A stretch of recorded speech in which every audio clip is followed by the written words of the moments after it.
Hello and welcome back to the Kickstarter Weekly, everyone. This week's episode is going to cover games that are completing their funding between January the 23rd and February the 5th.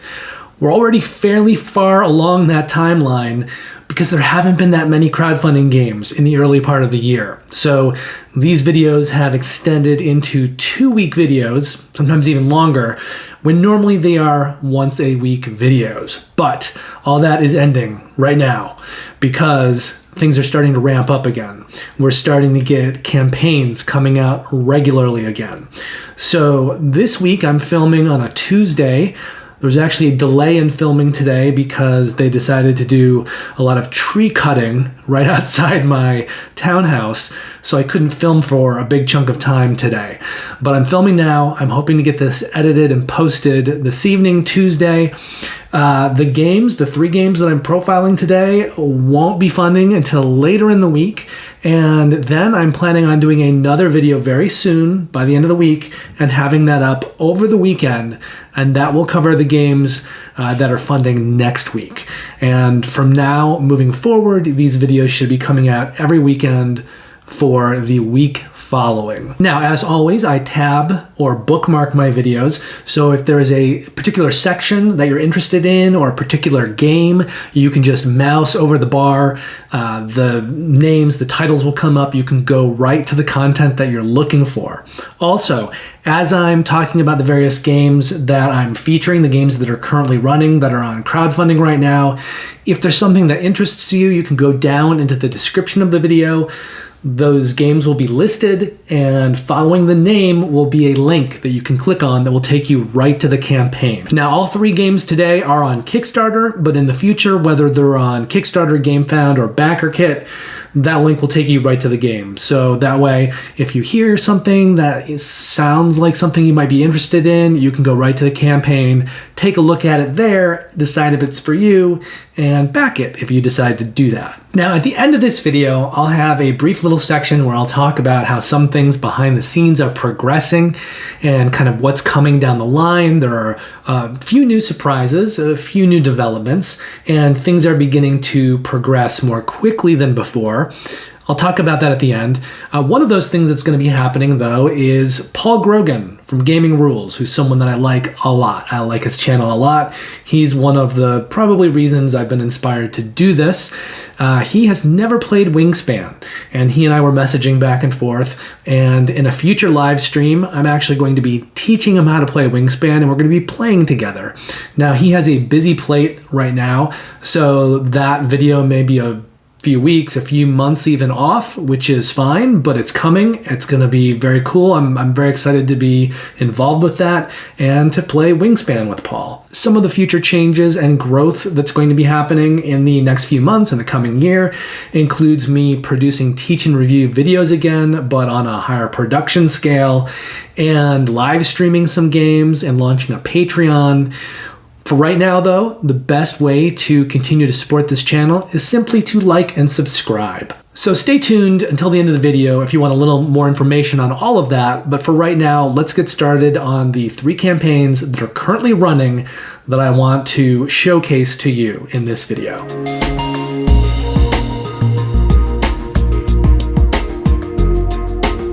The first of these campaigns that I want to highlight today is called Wiz-War, Tom Jolly's classic board game returns.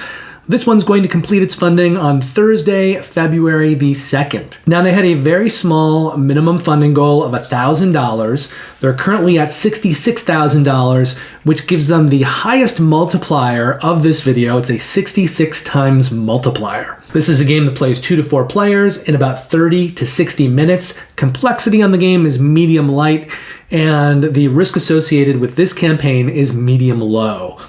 Now, there's some interesting backstory to Wiz-War. Wiz-War is sort of a roll and move game with sorcerers fighting each other. It was first published way back in 1983 by Tom Jolly and his self-imprint called Jolly Games. Eventually, somewhere around the fourth printing, he sold it to Chessex Games. They continued publishing it for a number of editions. Both versions, the Jolly Games and the Chessex Games, were fairly low scale, so they weren't that pretty to look at. There wasn't a lot of high production that went into them. And I believe that literally what happened with these kind of future editions, second, third, fourth, fifth, and on editions, is each time they went back to reprint the game because it sold out, they would print a new edition. So this went on for some number of years, with the game either being published by Jolly Games or by Chessex Games. Then in 2012, after the game was 29 years old, Fantasy Flight bought out the license and they started publishing it. And when they did that, Kevin Wilson of Arkham Horror fame came on as a co-designer, did some tweaks, and they cleaned it up. There was a much higher production value. Those games had polyhedral dice, so not six-sided, but multi-sided dice that were used. There were miniatures in the game, and that's probably the version of the game that most gamers today remember. It was the nicer version of the game with a higher production value. Now, Fantasy Flight's gone through a lot of changes over the last several years. They've cut out a lot of content they've produced. They've been sold to Asmodee. Everything's changing over at Fantasy Flight. So they haven't printed Wiz-War in a while now. It's gone out of print, and with all of the changes and the switch to Asmodee, it seems like Fantasy Flight isn't really interested in picking that license back up and starting to publish it again. And even though this is a game that dated back to 1983, it was responsible for so much of what followed in gaming, and it still holds a place in a lot of gamers' hearts. And even that 2012 edition, which isn't so old, people still remember that to some degree, fondly, I think. And so there's still some kind of interest in Wiz-War. So they have decided to move forward and publish it now, a 9th edition of the game, with one big caveat, which is now this is going through Steve Jackson Games. Steve Jackson Games does like the Munchkin series. He's done Ogre, Revolution. He's a smaller publisher in that sense. He's been around for a long time. Munchkin's really popular. It sold a lot of copies, but he doesn't have huge production value normally on his games. They're kind of cheaper to print. They're cards, standees, things like that. So in keeping with the Steve Jackson aesthetic and the games that they're used to producing, this newest version of Wiz-War is going to go back to six-sided dice, and it's going to have standees. So this is an opportunity for people who want the game, who haven't been able to find the game because it's out of print and very hard to find. This is a way for you to now get this game. However, it will not be the Fantasy Flight version with miniatures and all that. It's not on the same production scale of that the 8th edition was. This is a 9th edition. It's kind of scaled back, but it's available now for people who wanted it, who couldn't get it because it was out of print. It will now be in print through this Kickstarter, through Steve Jackson Games. So the sole credited designer on this version is Tom Jolly. Tom is probably best known for Battle for Rokugan, the Manhattan Project, Energy Empire, and Warhammer Disc Wars. It also has a new artist, so there's some new art with this. The art's being done by Phil Folio. He's best known for things like Magic the Gathering, Pairs, and the original Robo Rally. So he's back on board. He's doing the new art for this version of the game. And as I said, it's going to be published by Steve Jackson Games. Even though they're best known probably for Munchkin, the games that they have that are rated the highest on Boardgame Geek are Love Letter, Port Royal, and Revolution. Now, if you go to the Kickstarter and you look at the various pledge levels, there are some multiple pledge levels because there are pledges for some packages that are in the US and some packages that are in other countries. So you just want to make sure that whatever level you're pledging at, you're pledging for your correct country. Within the United States, though, and any other country that there are pledges available for, there are essentially 3 pledge levels. So I'm just going to talk about the 3 that are in relation to the United States, but there are duplicates of those for other countries. So for $30, you can pledge Wiz-War United States. That's going to get you this new 9th edition of Wiz-War, and this is for consumers people who live in the United States pledging, buying it, having it sent to a US address. For $60, you can pledge Wiz-War and Greed Quest United States, and that's going to give you Wiz-War and also throw in the game Greed Quest. For $80, you can pledge the level Wiz-War, Greed Quest, and Spank. And again, the one that I'm talking about is for the US. Now, the other two games that I'm talking about are older games. They're games that maybe aren't as well known to people. So I can tell you they all have folio art. That's kind of the through line between all of these games. Greed Quest is a card game that features auction and bidding. It first came out around 2014. And Spank, with a C on the end, is a fighting game that features space pirates and cat girls. Now, in the continental US, for shipping, you're looking at $12 or $15. So $12 if you're just getting Wiz-War, $15 if you're pledging either of the two higher pledge levels that include other games. And finally, Steve Jackson Games is planning on delivering Wiz-War and the other games, if you back for those as well, in July of 2023. Next on the list for this week is a campaign called Among Cultists that's going to complete its funding on Friday, February the 3rd. This one had a minimum required funding goal of $20,500. They're currently at $216,000, which gives them the biggest pot of cash for the week, for the video. So they have the highest overall funding, and that is at a 10.5 times multiplier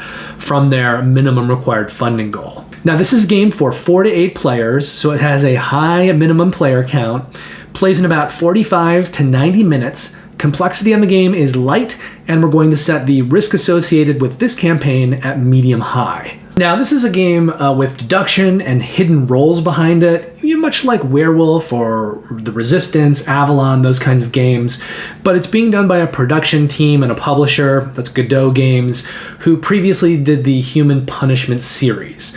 The difference here is that the Human Punishment series had a cyberpunk theme to it. This one is taking those kinds of mechanics and setting it within the Cthulhu mythos. Now, when that team first did Human Punishment, it was a Russian game. It never came to the States. So eventually the game did fairly well. They decided to do a new version of it, and they did Human Punishment 2.0 Social Deduction. So that was the game that was first on Kickstarter that Western audiences were probably aware of. That game did fairly well. They did a third game, which was the second game available for Western audiences, and that was called Human Punishment: The Beginning. And when they made that game, they actually made the complexity level of it much higher.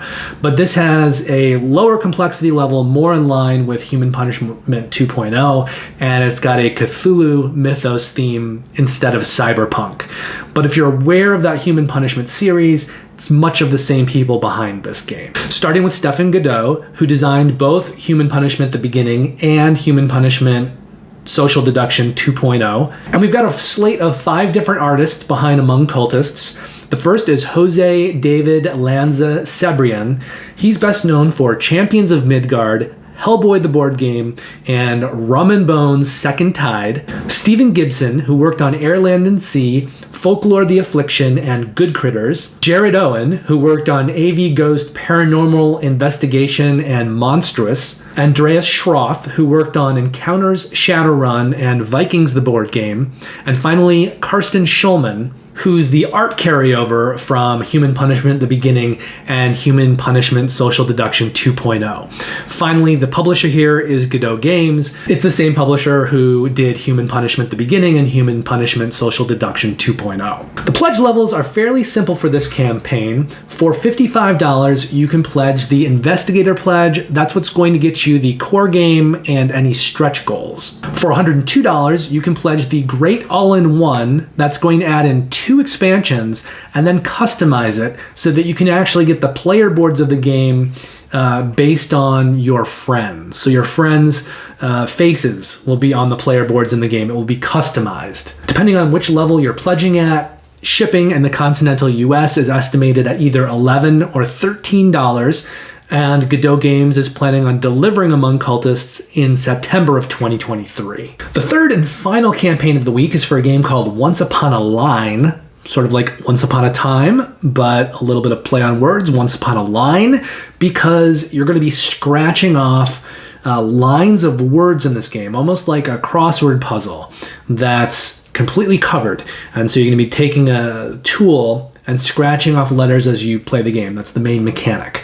Now, this game is also going to complete its funding on Friday, February the 3rd. It had a minimum required funding goal of $32,500. They're currently at $197,000, which is about 6 times that minimum required funding goal. So this game is a deduction game. It has exploration in it. There is a murder mystery that's going on. A lot of it is story-based with narrative choice and paragraph. So you're going to be kind of making big choices that determines how the game evolves. It is a legacy game, so there is a campaign to it. And we probably class this as tile placement, although essentially what you're doing, as I mentioned before, is you are going to be scratching off squares from player boards and revealing letters and words and things as you do. So it's a revealing game, legacy game. So it's something that really hasn't been done before in quite this way. It's a little bit innovative in that sense. There haven't been too many board games featuring scratch-off gameplay, and I imagine it would appeal to people who like word games and kind of story-based games, legacy games, as well as puzzly games. Now, it's co-designed by William Aubert and Dan Thuvino, who both co-designed a game called Ragnarokstar. There's a lot of art for this game, a lot of painted art, and the art team includes Bastian Boulay, Alexandra Gimbel, who also worked on Ragnarokstar, Adrian Guillon, Romain Maudier, Vincent Titvink, Leandro Di Terlizzi, and Guillaume Gaillax-Weber. Now, the game is being published by Pert and Fracas, who also published Ragnarokstar, although here in the US and the West Coast, Lucky Duck Games is going to be co-publishing. And Lucky Duck Games is probably best known for the Chronicles of Crime series, as well as Destinies. For $43, you can pledge the pledge level called The Caterpillar's Walk. That's going to include the base game, which is called The Butterfly's Breath. It's also going to include the Splendor and Degradation expansion, and it's going to include a special metal tool that will make it a little bit easier to scratch off the things that you're scratching off. So instead of having to use a quarter or something like that you might have to use in like a retail version of the game, this Kickstarter version will give you this special metal tool to make the scratching a little bit easier and a little bit more thematic. If you pledge at the $97 level, which is called the Chrysalis's Age, you will add on to your pledge 2 expansions: The Trance of the Silver Fish and The Water of Our Discontent. Finally, if you pledge at $108, which is called the Butterfly's Flight, you will get all of that content, and then you'll get a recharge pack. Because remember, as you're playing through this, you're going to be scratching things off. So if when you get to the end of your campaign, you want to play it again, you will need new versions of certain of the materials, of the player boards, for instance. Now, in the continental US, there are 3 different shipping estimates, one for each of those pledge levels. They are $15, $18, and $19. And finally, Pert and Fracas and Lucky Duck Games is planning on delivering this project in May of 2024. So this one is a year off plus. It won't be coming to you this year. It'll be coming to you in May of 2024. So that concludes the 3 campaigns for this week. If you remember in my last video, which published a couple of weeks ago, because there just weren't enough campaigns releasing for me to be doing a new video every week, I covered 3 different campaigns.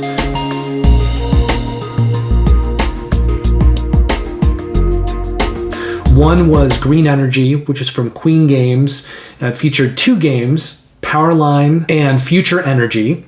I also talked about Orc Quest Warpath Resurrection, which was a new take on an old campaign that hadn't ever delivered. It was being taken over by Monolith, and so they were going to be delivering that project to all of the new backers, as well as all of the backers from the previous campaign under the old publisher, which is pretty cool, I think.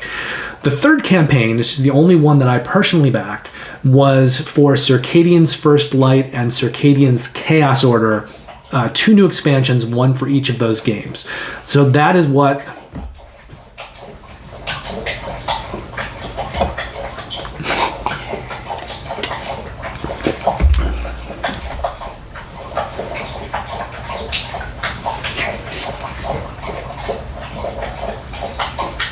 I'm waiting for my dog to finish drinking water before I continue.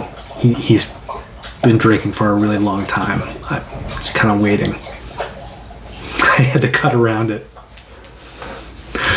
Okay, the Circadians expansions are the only project that I personally backed. I'm a huge fan of Garphill Games. They do the Of the North Seas trilogy, the Of the West Kingdom trilogy, and now they've got the new trilogy coming out right now. I believe it's called South Tigris. But in addition to those trilogies, they've also got the science fiction trilogy. They currently have 2 games out, and that trilogy, I have yet to get them to the table, but I like their games so much in general that I went ahead and backed the 2 smaller expansions for both of those games. And I'm looking really forward to getting them to the table. I think of all the games, my favorite so far, of the ones I've played, is probably Viscounts of the West Kingdom. But I also really like Raiders of the North Sea. I really like Explorers of the North Sea for what that is. It's a kind of a lighter tile-playing game.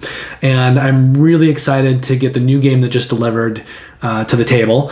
I'm also really excited to get to Paladins of the West Kingdom, which I haven't played yet. And Legacy of You is a solo game of theirs that I backed, so that one's on the way. I really like Garphill Games. I'm continuing to back most of their stuff, if not all of their stuff, and I just need more time to get more of their games to the table.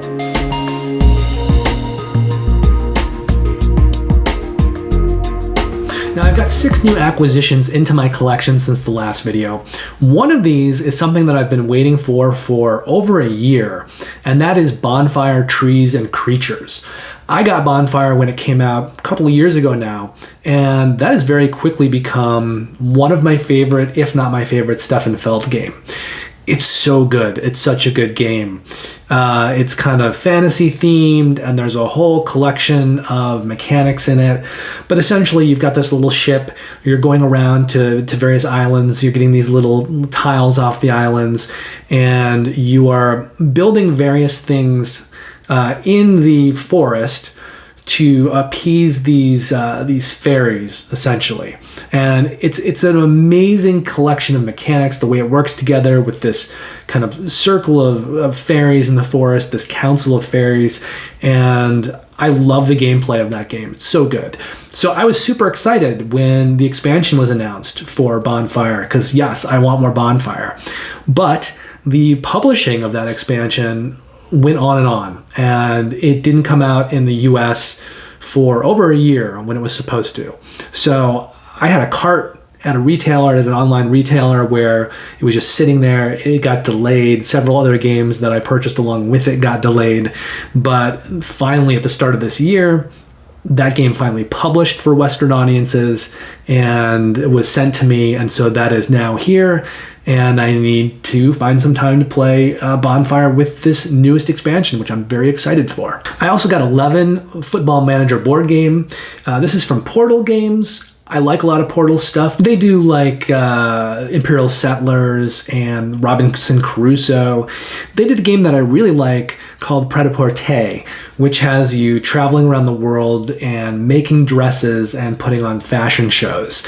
And this game kind of appealed to me because it felt like a very similar game, but instead of using a theme of making dresses and fashion shows, it's all about managing a soccer team through, their football season. I mean, they say football because it's produced in Europe, but for people like me who are in the US, we call it soccer. So just so people know out there, I am talking about soccer. I'm not talking about American football.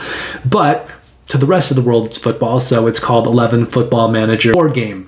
And I think you can play that one solo, and a lot of that game, I think a lot of the attraction of it is just kind of following your game throughout seasons and playing multiple games. So there's like a campaign to it.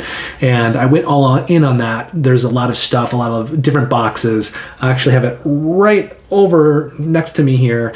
It's one of the games that I want to get punched very soon. So it's kind of like sitting in my to be punched queue because there are a lot of little boxes and I need to kind of unite everything into its big box. But I'm really excited to play that campaign game and just see what Portal's done with this. I believe the designer published basically the same game, but a much more pared down version previously. So Portal put some money behind it and expanded it into what has now become 11. But looks really cool. I'm really excited to get it to the table. I also finally got my copy of Frosthaven in, and I'm still partway through the campaign of Jaws of the Lion. I need to get to the original Gloomhaven, and now I have Frosthaven to play as well. And I went all in with this one, so I got all of the foreteller narration and all of the extra little bells and whistles. But I really love Gloomhaven, what I've played of it, and I love dungeon crawlers. So at some point, I'm very excited to just sit down and get through all things Gloomhaven and Frosthaven. Mystic Vale Essential Edition is a game, I think it might have been in my pack with the Bonfire Trees and Creatures, so me receiving it was very delayed. Now, Mystic Vale is designed by John D. Clare, and it uses a kind of interesting card crafting, sort of deck building mechanic where you've got transparent cards and you layer them over each other. So as you're playing the game, you are creating more and more powerful cards. It's been used more recently, the same kind of mechanic, in a game called Canvas, which is very light, that people seem to really like. There's not really enough game in that game for me, and I believe John D. Clare was originally designing a game called Edge of Darkness, which he went to sell to AEG, and they thought it was a little bit too much game for them at the time, so they had him go back and sort of design a new game, which is what became Mystic Vale, that pared back the gameplay just to its basics, its essentials. And I was always very curious about Mystic Vale, but I also felt like there wasn't enough game in Mystic Vale for me from what I knew of it. I liked the idea of kind of putting these cards together and creating these cards and building them up, but I wanted to then have a game to play with those cards once I'd created them and powered them into these strong cards. And that's more what he's done with Edge of Darkness and now Dead Reckoning, which is a pirate game that he designed that delivered last year. But I thought since they went ahead and kind of collected everything Mystic Vale and put it into an essential edition, that was my opportunity to go ahead and pick up Mystic Vale and just have the full experience of that. I don't know if I'll keep it for the long term. It might be something that I play, and even with everything all together, I may end up preferring Edge of Darkness and Dead Reckoning. And if that's the case, I'll end up selling Mystic Vale in the long term. But I wanted to get a look at and play this kind of all-encompassing edition of it. I also got in the expansion Tekhenu Time of Seth. This is one of those games in the T series from Board and Dice. The first one, Teotihuacan, is a game that just never really clicked for me. It never really came together. There's kind of a pile of little tiles, little tablets in the middle of the table, and it's a Euro game, and you're going around, you're doing various Euro mechanics.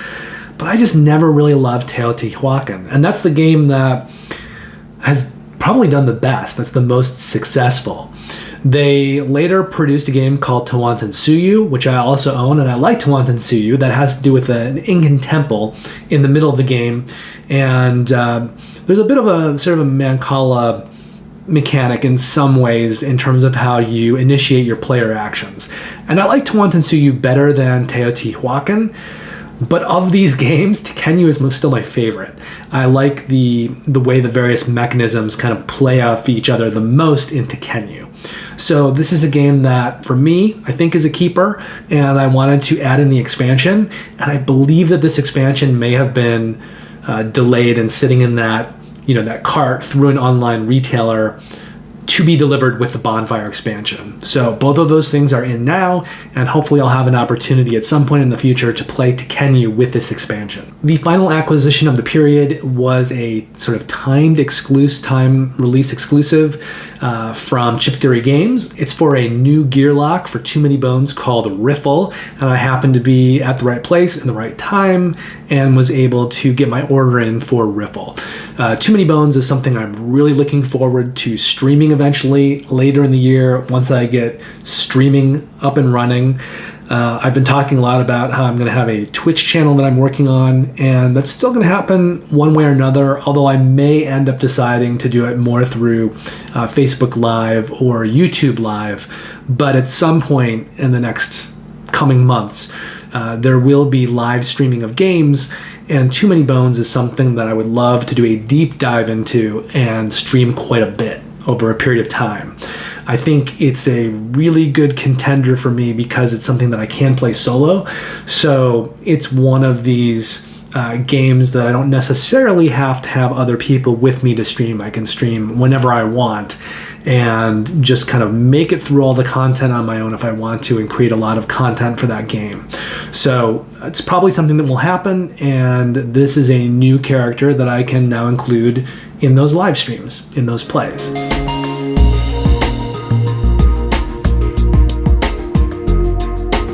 Now, the last section of the video is where I talk about all the games that I've been playing, and I like to rate games. I think it's a really good thing because it helps give you an idea of what I think of various games, which you can then use as a barometer to know, where I stand in something in relation to your own tastes.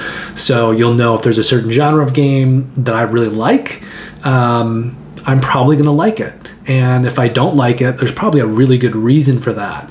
Whereas if it's a genre of game that I don't like as much and, I really like it, it's probably going to be, better than most things in the genre. So I always think it's just good to have kind of a baseline. So this is something that I'm kind of doing and quickly going over and updating my scores for the various games that I'm playing, which this last month or two has been largely on Boardgame Arena. So I kind of been playing a lot of the same games, which means I'm not going to spend a lot of time on the games that I've been playing and talking about. I don't want to keep repeating myself. So I'm just going to blow through those games and give scores. But the ones that I'm playing that are newer, I'll talk a little bit more about. And I will say this in general. As time goes on and I get more proficient in certain games, like I did a lot of tournaments for Lost Ruins of Arnak, so I've actually become pretty good at that game. There are going to be times where, I'm playing a game a lot and then I have to stop playing it so much, right? So there'll be a shift kind of in what I'm playing. Now, the games that I really like, I think it's a testament. If it's a game that I've played a lot of on Boardgame Arena and I want to keep playing it occasionally in Arena or in tournaments, those are games that I'll probably, even as I phase them out, I'll still be coming back to them occasionally, just not quite as much. And then there'll be games that, I want to get up to a certain score level so that I can participate in tournaments if I want to. But once I get that score level there, if I decide I'm not hugely in love with those games may fall off of, the frequency that I play them. I may not play them that much. And then I'll have new games coming in and I'll play them a lot initially so I can get that ELO score up over 100. And, my experience over that period will probably determine whether those games fall off or those games are games that I want to continue playing in Arena, playing in tournaments. So over this period, I played Seven Wonders once. I played it in a tournament. This is a game that I don't love. It's a card drafting game. I think a lot of people know this one. I just find that so much is dependent on the cards that come through. And yes, there are things that you can do to choose certain cards or not choose certain cards, but there's a large amount of randomization in that game, and you're just making these kind of simple choices. And so I don't love the game. For me, this game is at a 6.5. That's where it's going to stay. I'll occasionally play it in a tournament, but it's probably not going to go much beyond that, and it's not a game that I'm going to be getting heavy play of at any point. I played Barrage one more time during this period, and Barrage is a game that I kickstarted. I really like it. It reminds me of Vital Lacerda games. It's kind of a heavy Euro. I'm playing it more and more though, and I'm finding my enjoyment of it is decreasing a little bit. If you want to be competitive with Barrage, there's definitely a certain way you have to play it in the way that you kind of build your networks. There is a highly competitive level to the game, and so that streamlines the choices that you can make. You have to make certain kinds of choices, and there's some variety depending on what characters you're playing with and their special abilities. And if you have the expansion and things like that, there's more variety, more variability that you can put into the game.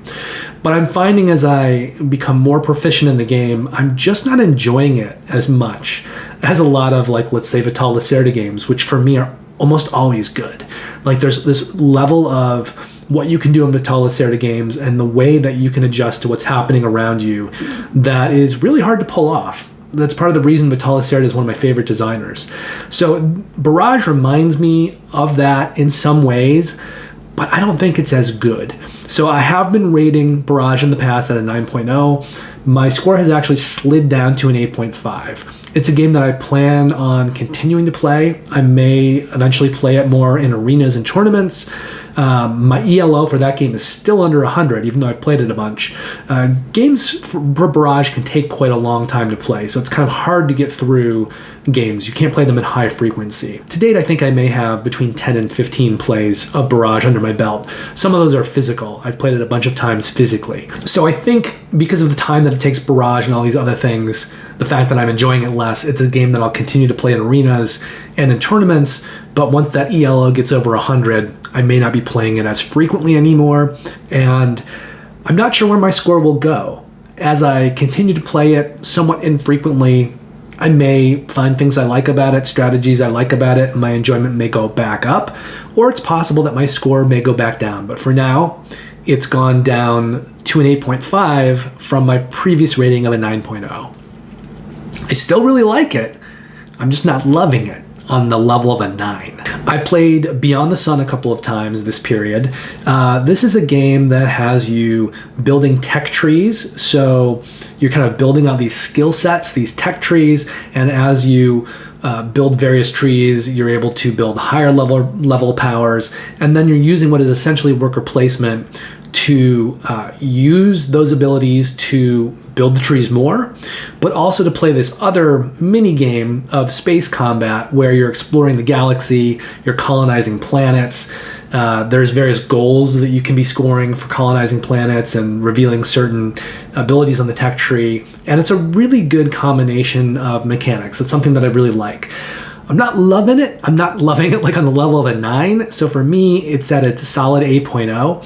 But this is a game that I'm playing now. It's kind of in that rotation where I'm trying to get my ELO score up. So it kind of has my primary focus. There's a group of maybe 5 or 6 games right now that have my primary focus. There's some games that have fallen off, like Splendor and Potion Explosion and Kingdom Builder, where I'm really not playing those games anymore. And then there's some games like Lost Ruins of Arnak, Castles of Burgundy, Wingspan, Patchwork, Isle of Cats, that I'm continuing to play in arena and tournament settings. Caper Europe is a really good 2-player head-to-head game. This is a game that I occasionally play on Boardgame Arena, but I just don't have the decision-making choices in there. They're not as compelling to me. It is a tight little game. It is really good. For people who like this kind of game, there are good choices to be made, but it's just this kind of compact, smaller game. Turns are quick. And for me, if I'm playing something like this, I think I'd rather play Patchwork. So I've been gravitating more towards Patchwork and not playing Caper Europe as much. And Caper Europe for me right now is getting a score of 7.5. I think this is a game that I'll continue to come back occasionally, but I don't think it'll ever be in heavy play for me again. I did Kickstarter it, the physical version of the game, and I think the production level of that physical game is off the charts. It's awesome. And it's a really good game that you can take with you and travel with. So it definitely has its value on my shelf. It's probably a game I'll keep, for that end. And it's a game I'll come back to occasionally on Board Game Arena. But it's a smaller game that's not as compelling to me as some of the heavier, larger games that I really love. So this one for me is staying at a 7.5. But if this is the kind of game that you really like, head-to-head card play, kind of a tug of war for some area control, this is really good at what it does. Carnegie is a game that I kickstarted. It's designed by Xavier George and has you playing sort of entrepreneurs around the age of Carnegie. So you're expanding a network of builds of construction sites, you're making donations, there's like a philanthropic angle to it, but essentially what you're doing is you are building up office buildings with all these little offices with various powers, and then every turn one player is choosing what type of action everyone's going to be doing. So there's a follow action in this game. Once that player decides it and takes their turn, other players will also get to do it. But what you can do with that action depends on what offices you have built and what employees you have assigned to what offices. So there's a lot of kind of pre-planning that's going out. Kind of you want to have different meeples in different offices so that no matter what is chosen, you can do something. And then you will use those meeples to trigger certain abilities. Sometimes you will send them out to create projects. Part of the game is creating this network of projects around the US that will score endgame points. Sometimes you'll be making donations, which will give you the ability to, for an increasing amount of money over the course of the game, it keeps going up, essentially buy multipliers for the end of the game scoring. So you're trying to identify the things where you're putting your energy for that game and what you're doing well in, and then purchasing multipliers for those things. There's also a system for how and when you can build construction sites around the country in different places. A lot of that has to do with these tabs that are on the side of your board. There's 4 of them. They relate to different kinds of projects. And one of the abilities that you can do will be to slide these tabs out, pay to slide these tabs out by spending cubes, and then you'll have discs available to build projects on the main board. So there are several different mechanics at work here. And as you create that network of projects, there's certain ways that those score at the end of the game. You'll get some points if you build in certain cities, kind of bigger cities, but you'll also get points if you connect certain cities and you increase the engine value of certain regions. And so at the end of the game, your biggest points are coming from all of the offices you've built on your player board, where you've built construction sites around the US, and how you've connected them. And then finally, the donation multipliers. So it's kind of those are the 3 things that really score endgame points, big endgame points. And I do like this game a lot. I like the kind of pre-planning that you need to do, the thinking ahead, and the way you're sort of building an engine and sending people out into the field so that when you take certain actions, you bring them back and you get income for bringing them back, as well as income based on the projects you've already built previously and the empty spaces on your player board tabs you've exposed. There's just a really nice assortment and connection of mechanics. And this is a game that I kickstarted, but it has been recently introduced on Boardgame Arena, so I've been playing it some on there. So for me, this is a game that I'm currently going to score at an 8.5. I'm really enjoying it. I'm really enjoying the way the mechanisms play off each other, and it's the kind of game, though, as I play it more, based on my enjoyment of it, I could see that score going either up or going down. I'll either continue to enjoy the interplay of mechanisms, or over time I'll start to find things stale and think maybe there aren't that many choices and things don't work together that well. From right now, I'm looking like it's going to go the first way, but that score will change over time, as they often do, based on my experience with the game and whether I feel like mechanics and choices keep opening up for me, strategies keep opening up for me, or if those choices, the more I play it, become kind of more streamlined and limited and make me feel like there's less to do in the game. That's usually when I tend to phase the game out, because I don't get as much enjoyment. I think I can't really do much in this game beyond what I've done. I feel like there's not a continued amount of exploration and discovery in the gameplay. It becomes just kind of whittled down to very specific choices that aren't as fun. So games for me over the long term usually go one way or another, and it just depends. That score is going to go up or down depending on whether or not that game takes one of those routes or the other. But for me, I'm really enjoying Carnegie, and I'm scoring it at an 8.5, and I think it could go up. The Castles of Burgundy is a game that I've talked about many times on here before. I'm continuing to play this one in tournaments and in arena. I'm continuing to enjoy it. I think this is one of those games where it continues to have good choices in it. So considering the longevity of this game, I'm very comfortable with continuing to give this game a 9.0. And that's where it's going to continue to sit for probably ever. The Isle of Cats, however, has fallen off a little bit for me. I really like its combination of tile placement and card drafting, but the more I play it, the more it feels limited in what you can do, and I'm just enjoying plays a little bit less. It's still a really good game. I still like it. It's still a game I'm coming back to, but my score for this one has dropped down to an 8.0. It used to be an 8.5. So that's where that game is now. Earth is a game that was kickstarted last year by Inside Up Games. Connor McGooey runs Inside Up Games.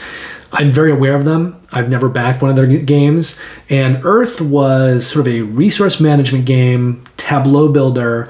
I almost backed it. A lot of things about it attracted me to it. But I just thought, I've played a lot of other games like this before. Some games that I really like, some games that I have in my collection. And I just did not feel the need to back this one when it was on Kickstarter. Now it's on Boardgame Arena. It's an alpha. I have access to alpha. So I've been playing some games with a friend of mine. I really like playing this game on Boardgame Arena, but I think I might have problems with it physically in person because you are building this tableau of cards and there are so many ways that you can score points. And there's so much iconography on all of these cards and the way that they score off each other and the goal cards, the public goal cards, the private goal cards. The UI on Boardgame Arena is super fiddly, but that's okay, I think. And I think it needs to be as fiddly as it is to kind of handle the gameplay of this. This game, because it is so fiddly and there's so many things going on, there's so much kind of resource management, the games play pretty long. So it is a game that I'll probably keep playing once it goes to beta and then goes live. I don't know how often I'll play it just because the games are pretty long for the kind of game that it is. I like crunchy, mathy games, so this is right up my alley. But it just requires a lot of playtime for what it is. And I think if you were to play it physically in person, a lot of the things, the goal cards you're trying to get, knowing where your opponents are and how they're progressing, those are things you won't really know playing it physically unless you keep getting up, going over, looking over the other player's shoulder and kind of looming and taking notes. Now in Boardgame Arena, it gives you that information, in the UI itself. So you have a really good kind of running tabulator of everything. And that makes playing the game, you're able to be very cutthroat and competitive and have all the information at your fingertips. But I think when you're playing it physically in person, there's going to be a lot more blind information that you can't possibly keep track of unless you're like obnoxiously getting up and hovering over everyone and taking notes and taking a lot of time to do that. So I think for me, this game is going to be at its best on Boardgame Arena, and I will come back to it from time to time. But as I said, because the games run long, probably not too much. So Earth is going to get a score from me right now of an 8.0. That could go up over time. It could go down. I think I've already communicated what I like about it and sort of my reservations about its kind of gameplay. Great Western Trail I played once more during this period, and my score for Great Western Trail is actually going down. It's going down to an 8.0. And a lot of this is a me problem, I think. Great Western Trail has a lot of lovers out there. I'm someone who's loved Great Western Trail. I own the original game. I've had it for many years. I've played it a bunch of times. I've played the expansion, Rails to the North, several times.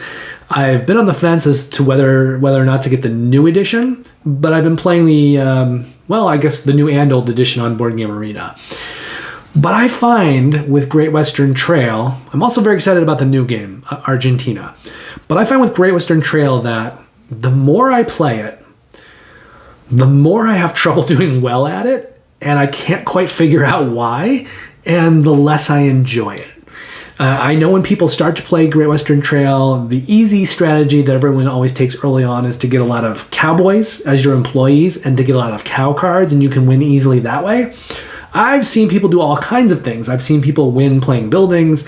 I've seen people win with engineers where they just put so much into their train and they get their train going so far along the track.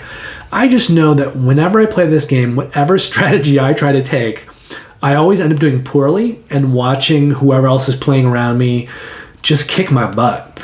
And it doesn't seem to really matter what I do or what they do. And I also find myself getting looped around the board a lot. In Great Western Trail, you want to kind of get through the board as much as possible.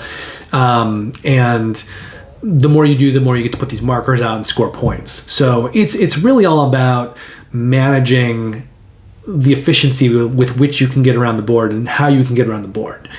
And I just don't seem to do very well at it. And so over time, I'm becoming a little soured on the game, I guess. But it feels like it's purely me. So my score has gone down to an 8.0. I don't want to put anyone else off the game.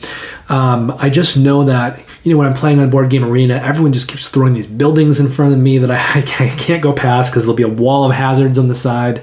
And then all of these buildings, you have to pay fees to cross over. And I never have any money. I'm always unable to do anything. And I can't seem to find my way out of this bad pattern with playing Great Western Trail poorly. So if someone out there wants to be my Great Western Trail guru and try to get me back on track with it, I'd be super excited about that. And I keep coming back to the game because I used to do really well playing it in the past. I keep coming back to it and wanting to play it more, and I just keep not doing well.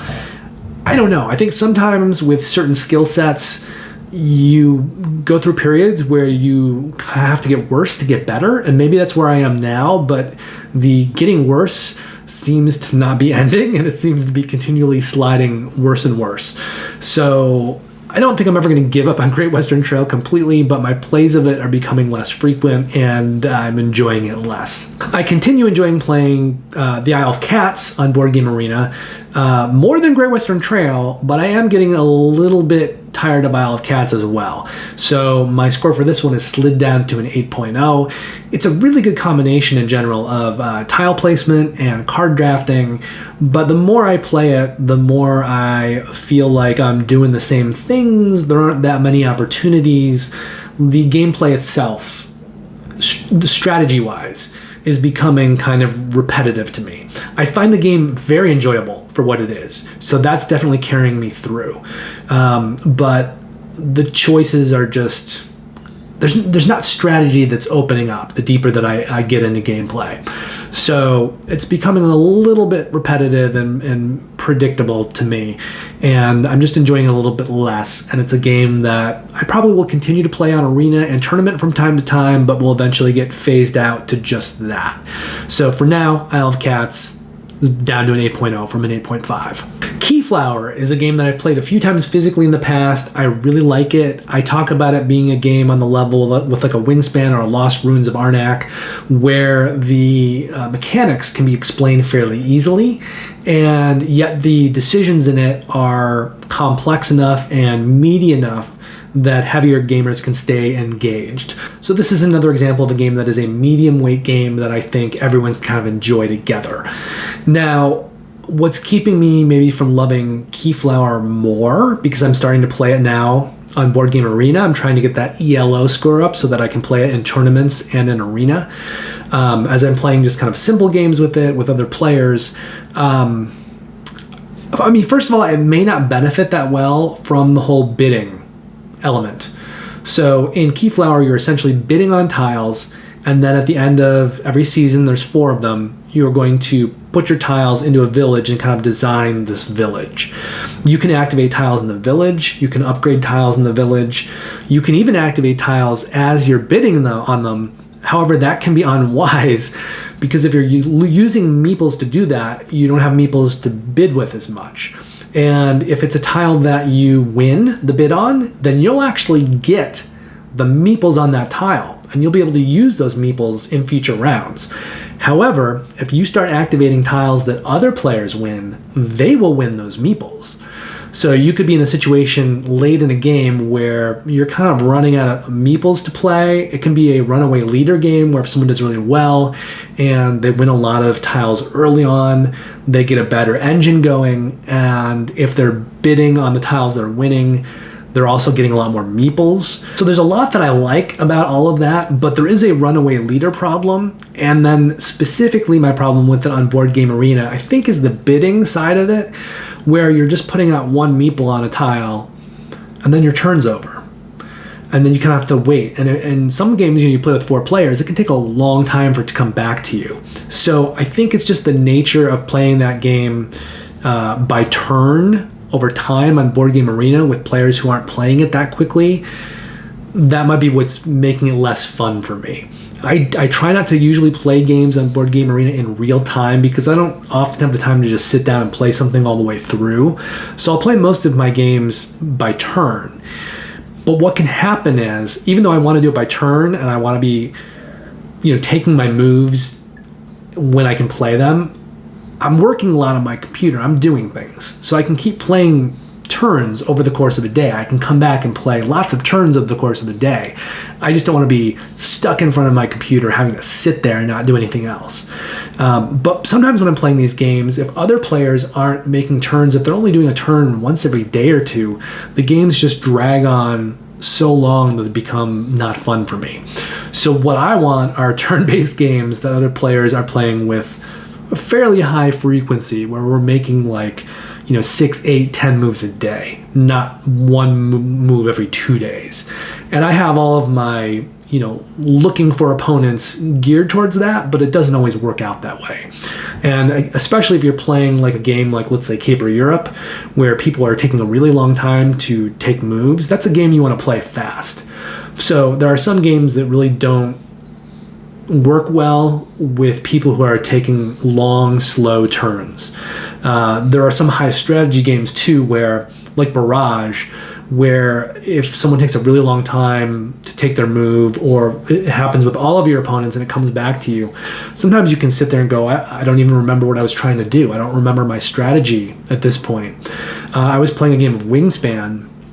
Wingspan usually isn't too bad with that, but it had been a while. And I had a few different games going of Wingspan, and it came back to my turn, and I looked at kind of what was going on, and I was like, oh yeah, I want to do this. And I did something, and I realized, no, I was planning something else, and I just messed up what I was planning. And this was 2 turns into the game, so I'm like, the rest of my game is now going to be spent trying to recover from this stupid little mistake I made. Now, you can put notes at the top of Boardgame Arena, and that's really helpful. And often I do. If I'm doing something with a high amount of strategy, sometimes I'll leave myself notes. The other players can't see it. It's a really good tool to have. But sometimes with games, if there's not super high strategy, I won't leave a note, and then I'll get into a situation like that with Wingspan where it can come back and bite me in the butt if I don't quite remember what I was trying to do, and if I do something else and then remember what I was originally planning too late. If you're doing something with that, in person, you're probably not going to have that problem because you're sitting there playing it. But also, if you were to play the wrong card, you could easily say, oh, wait a minute, I didn't mean to do that. Let me do this instead. But in a game, once you've clicked that button, you can't undo that turn. And the UI for different games work different ways. Some of them are more forgiving, where there is an undo button, or an undo button within certain stages of your turn, and some are less forgiving. But in any case, there's always going to be a point where you finalize your turn, and if after that point you realize, oh shit, I meant to do something else, then you're just out of luck. Whereas if you were sitting playing live on a table, usually with most players, they'd let you take it back if it was immediate like that. Anyway, my score for Keyflower is an 8.0. It'll be interesting to see how that evolves over time, whether that goes up or down, and how that is affected by bidding and kind of the bidding process taking a lot of time. That's also an issue for me right now with Railways of the World, which is a game that I love, but playing that turn-based with the initial bidding at the front of every round, and then just kind of with these turns, over time, in a long, slow turn-based game, can suck a lot of the fun out of Railways of the World, which is a game that I generally really love. But I'll be talking about that game in just a moment. Lost Ruins of Arnak, I've played 3 more times during this period, and I continue to love that game. My score continues to hold at a 9.0. I'm just playing a lot of it in arenas and in tournaments, and I've gotten really good at it, I think, as a result of the tournament play. I want to play the expansion a lot more now, so I either need to get Lost Ruins played physically, where I can play the expansion with the asymmetric player powers, or they need to build that expansion into Boardgame Arena. But I really love the base game. I don't think my love for that's going to go away, but I have played it so much, it's starting to get repetitive and routine for me, even when I play it really proficiently. I played a game called Luxor a couple times, I think once this period, and this is a rather light game. It's sort of a hand management game where you've got some cards, You're going to use your cards every turn to move one of your meeples around a track into a temple. There's some set collection that you're doing, and a few other things. And I like Luxor. I think it's pretty cool. I really enjoy playing it, but I think it's a little light for my tastes. And then playing in some of the games that I've been playing, and it's gone very slow. And that is a game I think you want to play fairly quickly. And so some of that, again, is just me playing turn-based games and being in some turn-based games that are not playing that quickly. The other side for me, though, is Luxor is a little light for my tastes. So while I can enjoy a quick game of it, I think, have quite a lot of fun in a quick game of it, it's just overall, I probably would choose something heavier in most cases. So Luxor is going to get a 6.5 from me, and I think that's probably going to be a fairly consistent score for Luxor. And I've only played it a few times. I still need to get that ELO score over 100. As I do, I think Luxor is something that I will probably very occasionally play. Probably not in an arena, because I don't want to play it enough to do well in an arena. So I'll probably just occasionally sign up for a tournament and play it in a tournament. Race to the Galaxy is something a friend wanted to play with me online. This is a hand management game. There's a lot that you're doing with cards serving multiple purposes, cards being used to score and get other cards. It reminds me a lot of Earth in some ways. I much prefer Earth, even though Earth, I think, really needs to be done on Board Game Arena using their UI. But I much more like the resource management and the theme and all these other things with Earth. Race for the Galaxy, I've never been a huge fan of, and I think I get my fill of it on Board Game Arena, and I just haven't played it in years. But a friend wanted to play it with me, so we did play it, and my score for Race for the Galaxy, I think, is going to be 7.0, which is consistent how at least I've rated it for myself in the past. So it's a game that I really enjoy playing when someone wants to play it. It's not a game I'd probably ever choose, and it's a game that I don't really want to play in high frequency, but I enjoy my time with it when it comes around. Railways to the World, I've played once, and I plan to play it a few more times. It's another one of these games I'm playing for the first time on Board Game Arena now, and I'm trying to get my ELO score up. I love train games. I love Railways of the World. I love Age of Steam. These are games that are dear to my heart, close to my heart. But Railways is suffering a bit, I think, with the turn-based games and the speed of those turn-based games being too slow to really enjoy Railways. Railways can be a long game anyway. You're basically building up a train network, you're delivering cubes, there's other things that you can do, there's some cards you can buy that help do things, there's goals and things like that, but essentially you're building a train network and delivering cubes from city to city until you hit a certain end game trigger, usually which has a certain number of cities running out of cubes, and then end of the game. I like it a lot. I like the whole kind of engine building, no pun intended, and the pick up and deliver. I like all of that stuff, but games can be long, and turn-based games on Board Game Arena can run even longer. So for me, Railways of the World is going to come in with an 8.0. I want it to be higher, and I think maybe I'd enjoy it more if I played it in real time. So maybe I'll have to try to get into a few real-time games of Railways of the World when I have the time to do so. But I think as long as I'm doing turn-based games, that score is probably going to be consistent at an 8.0. Now, I do prefer Age of Steam, which is a little bit more complex, a heavier game, and that's the game I would probably choose. That one is not on Board Game Arena, but eventually I have both games in my personal collection. Maybe I'll end up selling off Railways of the World and just keeping Age of Steam. There's probably not a need for both games, and I do like the heavier, more complex version, which is Age of Steam. I've played Patchwork 11 times this period on Board Game Arena, and I've talked about Patchwork in the past on here, saying that I was kind of souring on it because, I mean, you can get bad choices in tiles that kind of dictate how well you can do. And so I think the more I play Patchwork, there are limitations to it. However, you can play it fairly quick. It's almost like chess, I guess, in terms of like the strategy being very simple. I say that, but chess is not a simple game, but people who know the game, you get proficient in what you can do in the game, what you're going to do. Patchwork has a much less decision-making going on. At any one point, you're just going to buy and place one tile out of 3.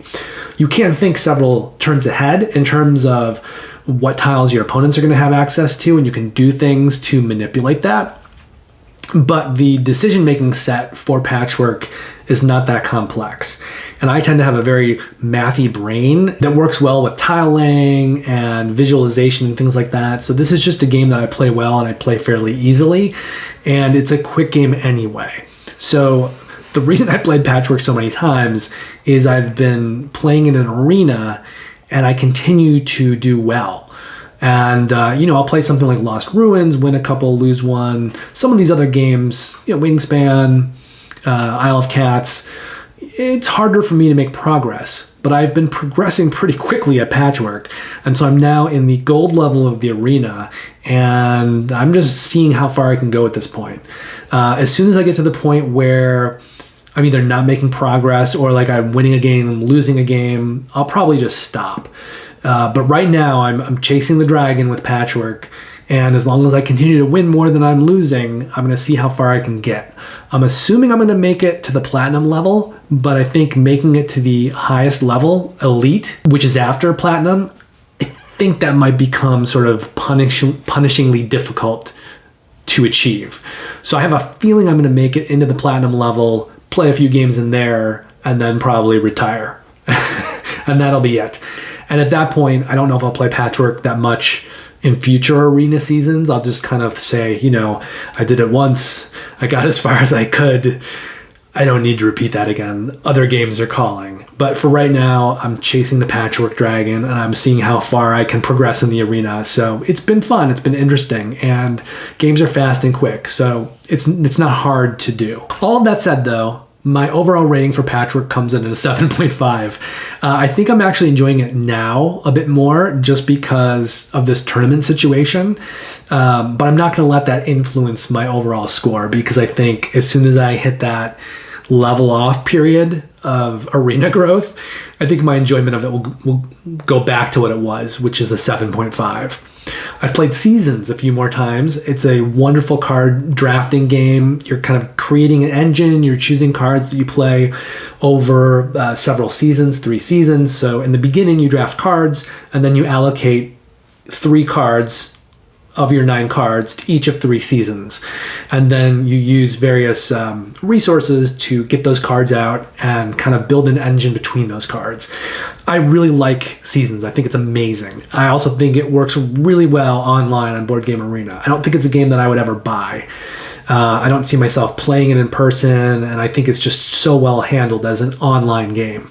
But I really love Seasons. I think it has a lot of variability in it, a lot of strategy, and it's a game that the more I play it, that strategy doesn't go away. Like there's always things, and because of the huge variability in cards, I'm always engaged. Now, I will say if you're new to Seasons, it's hard to play it in the beginning because you definitely do better when you have a greater familiarity with the cards. You know what you can do with certain cards. So it is a game that plays better for those who have some experience with it. But for those who get their feet wet, enjoy it, play it a little bit more, it's a game that I think doesn't really get old and keeps giving, and so I'm going to continue my score for Seasons of a 9.0. Tapestry is a game that I'm occasionally coming back to now. I've played it in arena a couple times. I'll probably play it in tournaments. I don't love the decision making in Tapestry. I don't think it's ever going to be a game that I play in high volume, but it's a game that is inherently fun to play, and I'll probably come back occasionally. So my score for Tapestry is continuing at a 7.5. Terra Mystica is a game that I used to play on Boardgame Arena several years ago, pre-pandemic, quite a bit. And I really didn't play it at all over the pandemic. Physically, I've been playing Gaia Project a little bit more. Gaia Project has a little more going on with it, with some of the choices, but I've always really loved Terra Mystica. Now, that said, I don't really love the expansion content for Terra Mystica. I don't really love Fire and Ice. So it's a game that I stopped playing on Boardgame Arena, but I've now come back to, and I think it's a game that I'll probably occasionally play in arenas and probably more so in tournaments because I really do like it. I like the crunchiness. It's a heavy game. There's a lot going on. There's a lot to think about and do. But it also feels boxed in some ways, especially once you get good at it. So it's not a game that I think I'm going to be playing like a lot of, and I don't think I play it well enough to like really progress in an arena playing it the way that I am with Patchwork. So it'll probably be a game that I more do in tournaments now and then and just see how far I can get in a tournament.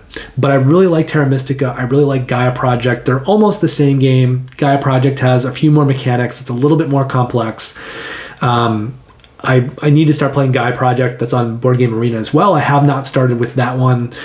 For right now, I've been playing Parks, which is very light, Luxor, Keyflower, Carnegie, Railways of the World. Those are the games that I'm kind of trying to be this new wave of games that I'm wading my way through. But Terra Mystica, I'm going to continue rating it at 8.5. It's just a really solid, heavy Euro that the strategy never loses anything in my mind. It's a game that I think I can keep coming back to, and it's always going to be good.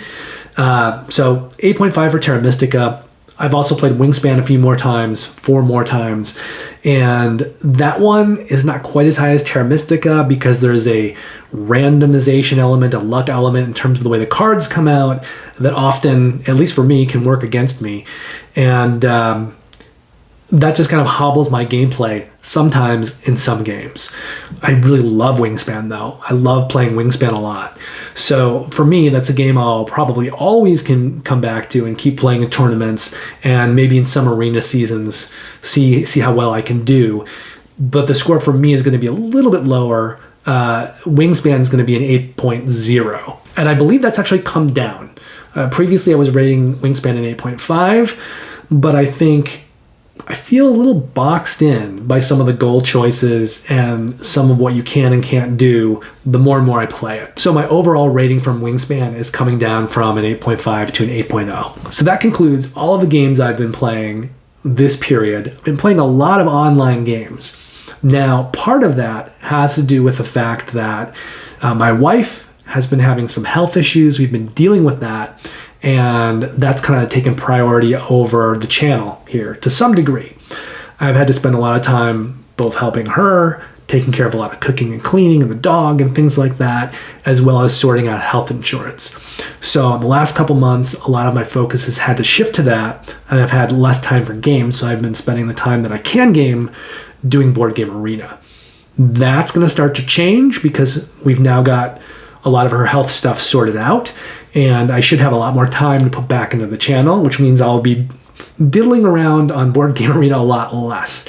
I'll still be using it to play new games. I'm still going to be doing tournaments and things like that, but I need to get back to physically playing games, getting through a lot of the games that I have, as well as taking this channel to the next level.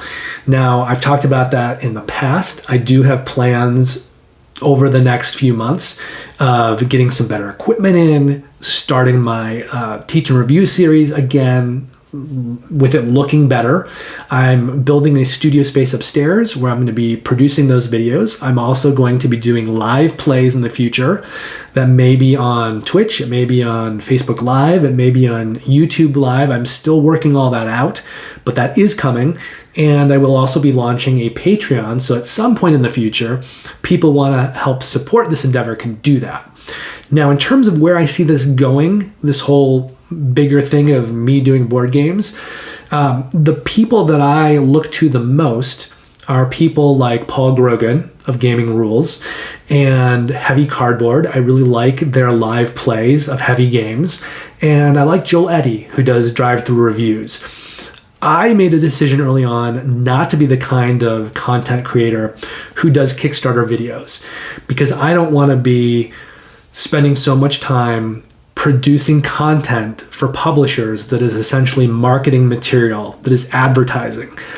I want to approach it from the other side, which is putting you, the player, the board game customer, at the forefront of my thought process. So I want to be making videos for you, not for the publishers marketing their games, but for you, that is reviewing games and giving you honest opinions on games and doing deep dives into mechanics. So that's kind of where I want to go. And that's why I'm referencing people like Joel Eddy and Paul Grogan, because I want my videos to be serving that purpose. And I think that once you spend a lot of time and energy kind of chasing that Kickstarter marketing dollar and making advertising videos, that becomes its own thing. Now, someone like Quackalope, right, there's a channel that does a lot of Kickstarter videos. He seems to be on that train. It's doing really well for him, and I really do enjoy his channel. Alex over at Boardgame Co. does a lot of videos for Kickstarter as well, and he seems to be balancing it really well as well. In fact, he somehow, I think, is able to remain really objective, and I believe him when he says positive and negative things about games. I don't think that his work has really influenced his ability to communicate honestly about games. I also think that's true of Paul Grogan. He works with a lot of publishers, he works on a lot of rule books, but when Paul likes or dislikes a game, whatever he says, I know he's very honest, and I believe him, and I respect Alex, and I respect Paul Grogan a lot. And I think they're able to kind of walk that balance really well. I just don't want to have that happening for me, which means I'm not going to have an income stream coming from producing marketing videos for Kickstarters, which means my income eventually is going to have to come from the consumer. So we'll see how that goes. It's definitely an experiment to see if people will respond. I know a lot of times people don't want to pay for content. They want to get what they can for free. But I will need to be making the kind of money that those other channels are making from producing Kickstarter videos from my Patreons and from my base. And right now, without having a huge following to begin with, and without having the exposure that comes from being on those Kickstarter videos, it's going to be a little more challenging to grow things out. But I'm planning on doing it, and I'm committed for the long haul. And I think that what we really need in this space right now is people who are having more of this kind of objective opinion and can give a good or a bad review to a game objectively and not worry about if that means that, the publisher's not going to hire them for the next Kickstarter video. So I just don't want to put myself in that world. I just want to make videos that are very honest about the good and the bad. I'm certainly not going to be making negative videos for the sake of negativity. I know there are some people who do that as well. They're out there drumming up a lot of drama, getting clicks for it. That's not what I want to do. I want to review games as movie reviewers do and give people someone that they can honestly rely on. I think if you're a fan of like Tom Vassell and The Dice Tower, they can be objective with their opinions at this point in time because he was there from the beginning. He was making board game videos when no one else was, so he blew up, and he now has this empire that's so big that nothing's going to knock it down. So he's able to pan a game when he wants to, and there's not really going to be a fallout for him because his operation is so big. Whereas for me, that could be more difficult, especially if I was, trying to survive off of publishers paying me money to make Kickstarter videos. Then it would create a problem with what happens if I go out and I talk poorly about a couple of their games. If I say these games really aren't that great, maybe you shouldn't buy them, maybe you should buy these other games. It really wouldn't be in their interest to hire me to make Kickstarter videos for them when I was putting out content that was, kind of affecting them financially in a negative way. So I just don't want that to be part of the equation. But I do want you to know that the people that I look to, that I really respect, that I emulate, are people like Paul Grogan and people like Alex at Boardgame Co. And some of the other creators that I really like are like Heavy Cardboard, as I mentioned. I like Monique and Naveen at Before You Play. I think they do a great job of really teaching games from a point of great knowledge, but also with a lot of personality. It's very casual. I'm a huge fan of theirs. I like Tom Heath, who does Slicker Drips. I think he has great playthrough. And I just tend to like the creators who are honest and knowledgeable and clear in how they're communicating things.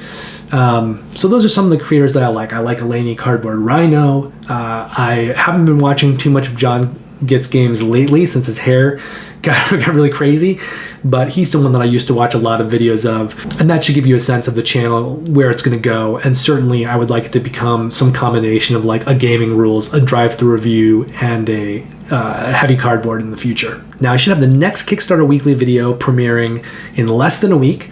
That video will be looking at games that are funding next week, and currently I have 3 campaigns slated for that video. That includes Batman Escape from Arkham Asylum, Marvel United Multiverse, and Arborea. So those are the likely campaigns that will be featured in next week's video. Until then, take care, play lots of great games. Don't forget to like and subscribe, and I will see you very soon in the next video within the next week.